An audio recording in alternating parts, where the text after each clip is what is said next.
네, 할렐루야. 우리 사랑하는 중고등부 선생님들 잘 지내셨나요? 우리 하반기 교사교육 이렇게 오게 되신 거를 환영합니다. 네, 바쁘신데 이렇게 일상 가운데서도 시간을 내셔서 교육에 참여하시고 또 이거 끝나고 함께 기도회를 하게 될 텐데요. 우리가 이 시간을 통해서 하나님의 놀라운 비전과 소명을 다시 회복하는 시간이 되기를 이제 바라고 믿습니다. 네. 우리 한번 교사교육 시작하겠습니다. 시편 23편 1절 말씀 같이 읽고 시작할게요. 시편 23편 1절입니다. 시작. 여호와는 나의 목자시니 내게 부족함이 없으리로다. 할렐루야. 우리의 가장 유일한 교사가 있다면, 가장 멋지고 유일한 교사가 있다면 예수님 맞으시죠? 그분이 우리 교사하시고 우리의 목자가 되시면 우리의 부족함을 주님께서 인도해 주시리라 믿습니다. 우리 그런 마음을 가지고 교사교육 시작하겠습니다. 하나님은요, 참 놀라우신 분이십니다. 맞죠? 하나님은요, 우리 생각을 늘 초월하세요.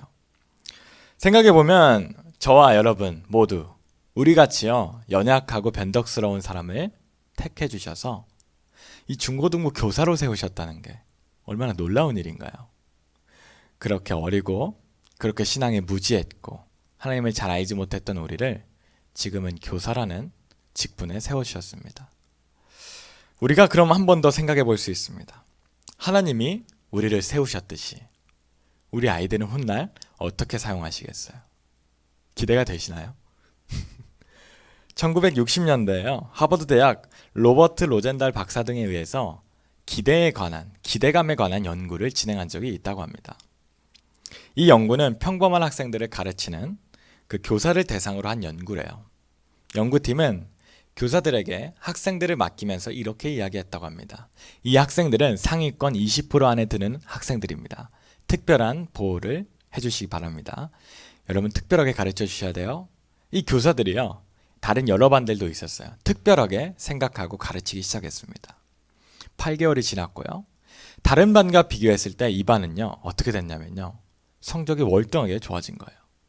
교사들이 나중에 와서 물었어요. 야, 역시 학생들 대단해요.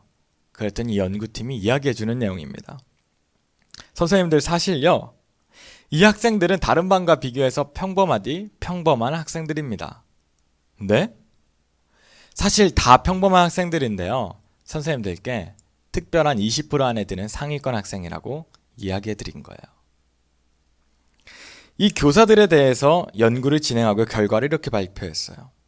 교사가 혹은 어떤 사람이 학생들 혹은 어떤 사람에게 기대할 때, 기대를 가지고 가르치고 만날 때 중요한 삶의 변화를 일으키기도 한다 라고 결과를 발표했죠. 여러분 생각해보면요, 우리 예수님이 이 분야 전문가세요.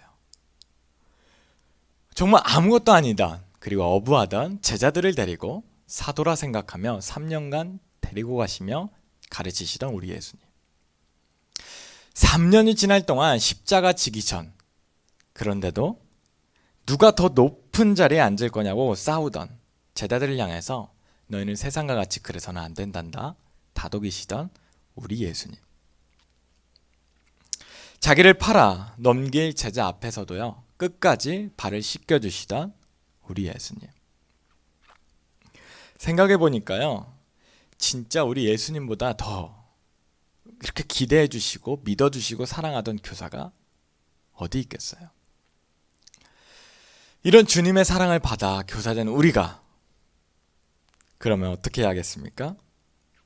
하나님의 자녀들을 향해, 하나님이 보내신 이 어린 양, 하나님의 친구들을 향해서 우리는 더 큰 기대와 사랑과 자비로 이 친구들을 만나줘야 할 줄로 믿습니다.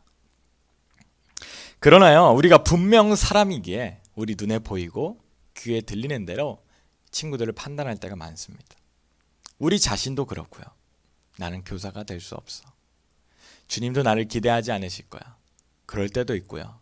저 친구는 교회도 안 나오고 말도 안 듣고 공과 시간에 말도 안 하고 쟤는 변화될 수 없고 쟤는 하나님이 사랑하는 사람은 아닐 거야 라는 생각이요 이 턱끝까지 올라옵니다. 여러분, 그래서 오늘 두 가지를 크게 나누려고 해요. 그리스도인이라면 당연히 알아야 할 기초적인 두 가지기도 하고요, 하나님의 소명을 받은 우리이기에 좀 나눠보려고 합니다. 교사된 우리 삶에 꼭 필요한 첫 번째 나눌 거는요, 우리를 향한 하나님의 계획과 비전, 그 사랑을요 볼 줄 아는 눈이 필요하다는 겁니다. 교사로서 나 자신을 향한 하나님의 사랑을 알지 못하면서 나에게 맡겨주신 이 친구들을 향한 하나님의 사랑과 계획을 보기는 힘들다는 거죠. 그래서 이 사랑과 비전을 볼 줄 못하니까요, 보지 못하니까 나의 말이 땅에 떨어지는 말처럼 열매를 맺기가 힘듭니다. 그러니 우리가 교사이기 전에 우리도 하나님의 자녀이고 하나님의 사랑받는 사람이라는 것을 깊이 묵상하셔야 돼요. 그리고 그 사랑이 우리의 삶에 스며들어 열매를 맺을 때까지 우리가 이 일을 쉬지 않아야겠습니다. 사랑받는 사람이요 얼굴이 변한다는 말이 있어요. 이런 말 들어보셨어요? 야, 너 연애하지? 연애하더니 얼굴이 달라졌는데? 얼굴이 멋져졌어, 이뻐졌어. 이런 말을 간혹 합니다. 여러분, 우리가 하나님의 사랑을 발견하면 우리의 얼굴도 달라지겠고 우리는 특별히 우리의 입술이 달라집니다. 그러지 않았어요?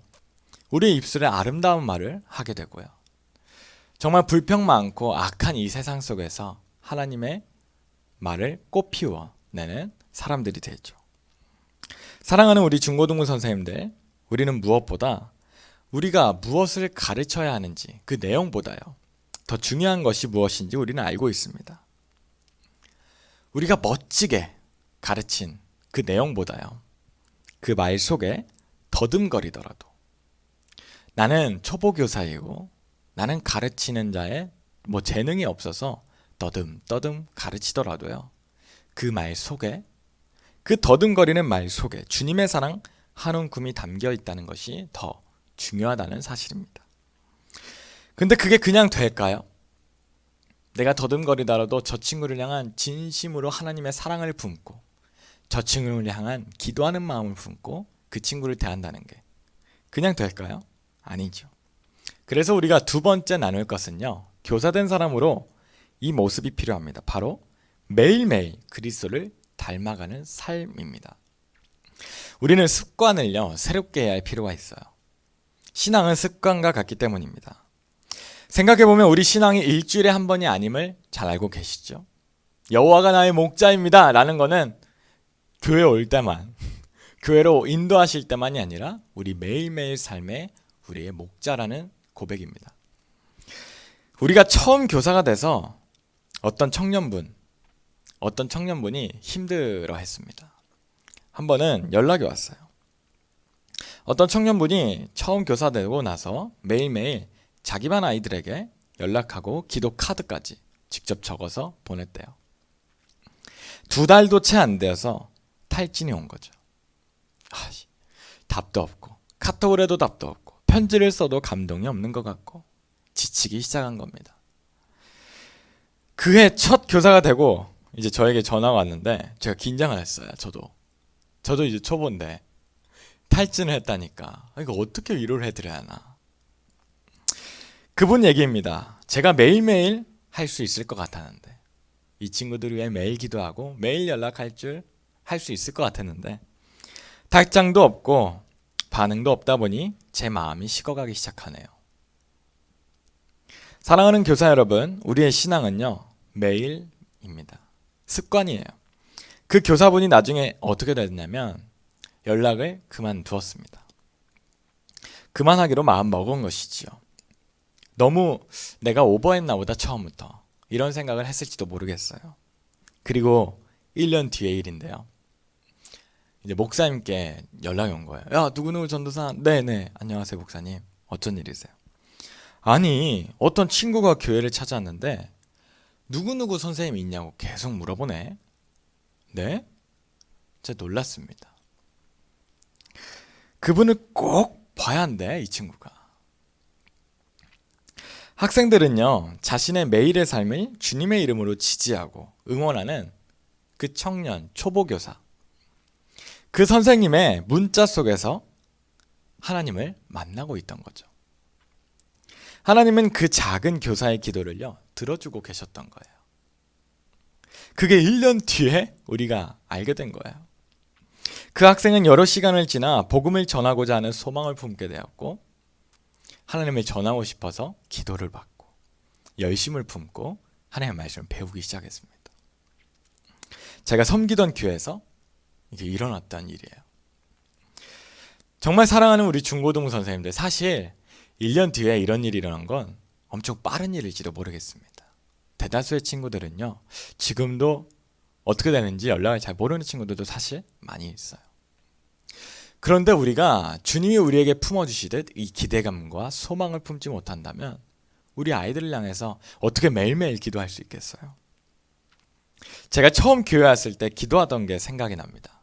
우리 중고등부를 보고요, 저도 나이가 어리고 미숙한데 우리 교사 선생님들도 같이 어리고 미숙한 거예요.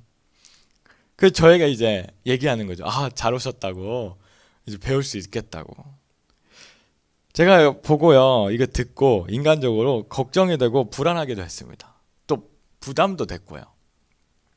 그런데 하나님께서 기도할 때면요, 참 제가 이해하지 못하고 알지 못할 기대를요, 막 제 마음속에 부어주시는 거예요. 아마 선생님들께서 대학 다니고 알바하시며 또 취업 준비로 여러 가지 바쁘신 걸로 알고 있습니다. 그래서요, 어쩌면 이런 생각을 하실지도 모르겠어요. 나는 바쁘고 나는 그냥 대학생일 뿐이고 교사로서는 초보고 나는 별로 대단치 못한 사람이다. 근데 선생님들 절대로 그런 생각에 익숙해지지 않으시기를 바랍니다.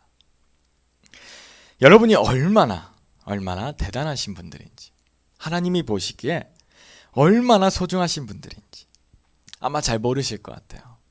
그래서 이번 교사교육을 또 더 하고 싶었습니다. 하나님이 우리 선생님들을 정말이지 사랑하시고 소중하게 생각하신다는 겁니다. 저는요, 제 생각을 좀 배제하고 그냥 하나님의 마음을 전달해 드리기 원합니다. 하나님이 선생님들을 정말 사랑하세요. 제가 그래서 몇 자 적었어요.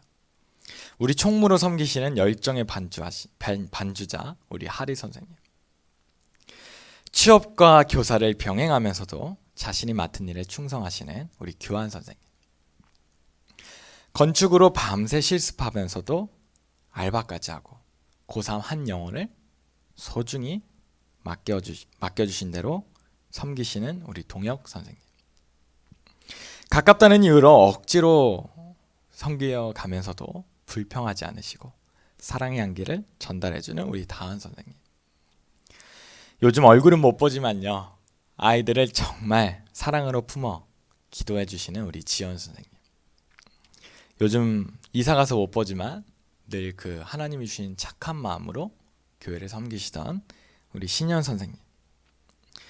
하나님은 선생님들 한 분 한 분을 하나님의 눈동자에 얼마나 귀하게 담으셨는지 알고 계시나요? 그래서 사랑하고 축복합니다. 네, 두 번째를 계속해서 말해야 하는데 요지를 흐트러졌네요. 시간이 거의 다 돼서 정리를 한번 해보겠습니다.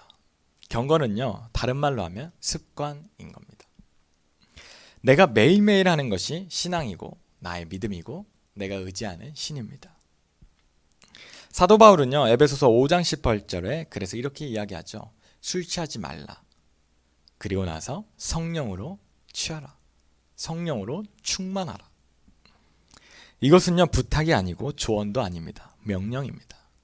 원문으로 보면요, 너희는 매일매일 성령으로 충만해라 라고 명령하고 있어요. 이건 매일매일입니다. 사랑하는 교사 여러분, 성령 하나님 안에 우리는 그러니 매일매일 거해야 합니다. 일주일에 한 번, 일주일에 두 번, 오늘 컨디션에 따라 은혜 받고 싶을 때가 아니라요, 우리는 매일매일 성령의 안에 거해야 합니다. 그리고 여기서 충만은 그냥 물에 발을 담그는 게 아니죠. 우리 머리부터 발끝까지 충만해지는 거, 물 속에 담그는 거, 아예 이걸 말하는 거죠. 성령으로 매일매일 이렇게 충만하라고 명령하고 있습니다. 우리가 교사로서, 아니 교사이기 이전에 하나님의 소명을 받은 그리스도인으로서 우리는 반드시 기억해야 합니다. 로마서 8장 말씀이죠. 매일 성령의 인도함을 받는 그 사람이 하나님의 자녀다. 아멘. 내가 듣고 싶을 때만 하나님의 말씀을 펴고 큐티하고 은혜 받는 그런 삶은요, 아주 어릴 때나 하는 행동일 수 있습니다. 성숙한 하나님의 자녀는 늘 하나님의 뜻을 분별하고요, 매일매일 하나님의 뜻대로 한 걸음씩 한 걸음씩 살아왔기에 그는 이미 하나님을 닮아 선택하고 살아가는 사람입니다. 그 사람을 보고 신앙의 어린아이는 자연스레 하나님을 알아가는 거고요, 학생들은 자연스레 하나님이 누구신지 생각해보게 되겠죠. 그런 점에서 우리 교회, 한국교회는요, 가장 큰 문제가 있어요. 뭐냐면 시간 확보라는 거예요. 학교에 5일, 학원에 그 저녁 5일. 근데 교회는요, 주말도 아니고 일주일에 한 번, 1시간 정도 시간을 내죠. 그 이상은 너무 오버다, 과하다라고 말하기도 해요. 그래서 우리는요, 신앙을 보여주고 나눌 시간이요, 아주 부족합니다. 그래서 이 시간을 확보하는 게 사실 정말 교회 학교에 아주 가장 중요한 문제 중에 하나일 수 있어요.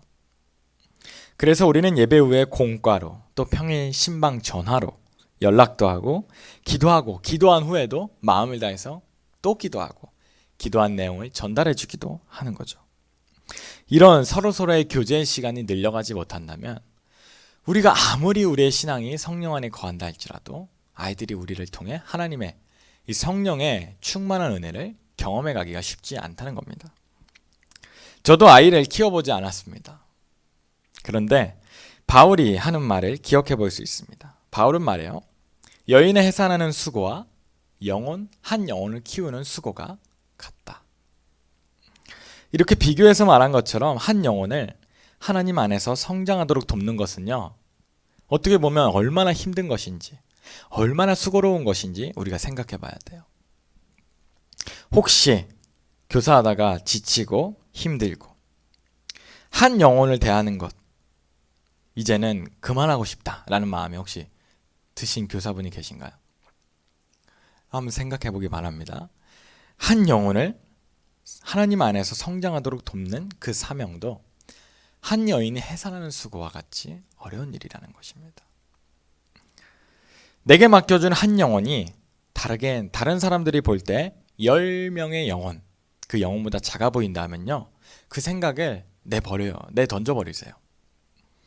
여러분에게 맡겨주신 그 한 영혼이 하나님이 맡겨주신 전 세상과 같다는 사실이죠. 사랑하는 선생님들, 우리는요, 예수 그리스도라는 한 배에 탄 사람들입니다. 그래서 우리의 배에 하나님께서는요, 어린 영혼들을 맡겨주셨어요. 때로 이런 어린 양을 나도 부리고 싶고 위로받고 싶어서 어린 영혼들을 그냥 방치해버릴 때도 있습니다. 그때는요, 옆에를 꼭 쳐다봐 주시기 바랍니다. 선생님들은 또 혼자가 아니거든요. 주님이 반드시 선생님들과 저와 제 옆에 늘 함께 하시고요. 그리고 저와 다른 교사분들도 여러분과 함께 하고 있습니다. 기도를 요청하시고 힘들다면 부탁과 또 고민을 공유해 주셔야 돼요. 우리는 혼자 이 배를 끌고 가는 사람들이 아니기 때문이죠. 그리고 우리는 그러기 위해서 한 배에 탄 거고요, 중고등부라는 부서 안에서 하나님께서 우리를 세워주신 겁니다. 할렐루야! 우리는 어떻게 해서든 이제 시간을 꼭 확보해야 함을 배웠습니다. 정말 중요한 겁니다, 이건. 이제 시간을 확보하고 서로의 신앙이 조금씩 공유가 되고 학생들과 교사 간, 우리 안에서 이 서로의 교제가 영혼의 교감이 되어가기 시작하면요, 우리는 매일의 삶에서 하나님을 인정하는 법을 자연스레 가르쳐 줄 수 있습니다. 제가 하는 설교는요, 아이들의 10년 가운데 하나님의 말씀을 대언하는 그런 역할입니다. 씨앗과 같은 거죠. 그런데 가장 필요한 매일의 삶 가운데 코칭은요, 우리 선생님들께서 해 주셔야 돼요. 이게 아주 중요한 일입니다. 아무리 좋은 씨앗이 심겨지더라도 어떤 사람의 마음밭이냐에 따라서 그 씨앗은 열매 맺기도 하고 중간에 꺾이기도 하고 자라지 못하기도 한다고 예수님도 비유하셨어요. 그러니 선생님들 아주 중요한 역할을 하고 계십니다. 혹 아이들과 연락하다가요, 부정적인 모습이 자주 보일 수도 있어요. 아까 청년 초보 교사 쌤의 이야기처럼 아무리 친구들과 프로필 사진은 매일매일 바뀌는데 답도 없고요. 전화도 안 받고요. 또 연락을 했는데 막 모난 부분들, 성난 부분들이 보일 수도 있습니다. 그런데 그것은 자연스러운 겁니다. 그것들을 모두 선생님들께서 코칭할 부분이라고 생각하시고 기도하고 바른 길로 인도해 주셔야 돼요. 오직 그리스도의 사랑과 은혜의 빛의 조명을 받으셔서요, 바른 길로 걷도록 참 자유 안에서 가르쳐 주셔야 합니다. 이것은 억지로 하는 것도 아니고 폭력이 강요돼서도 안 되고 주님의 사랑으로만 일해야 하는 거죠. 어떤 친구가 교회에 오래 출석하지 않아서 제가 연락을 했습니다. 근데 전화도 한 달 동안 받지 않고 카톡을 읽고 답하지도 않아요. 실제 있는 일인데 어떻게 해야 할까요? 저도 그냥 연락을 끊어버릴까요?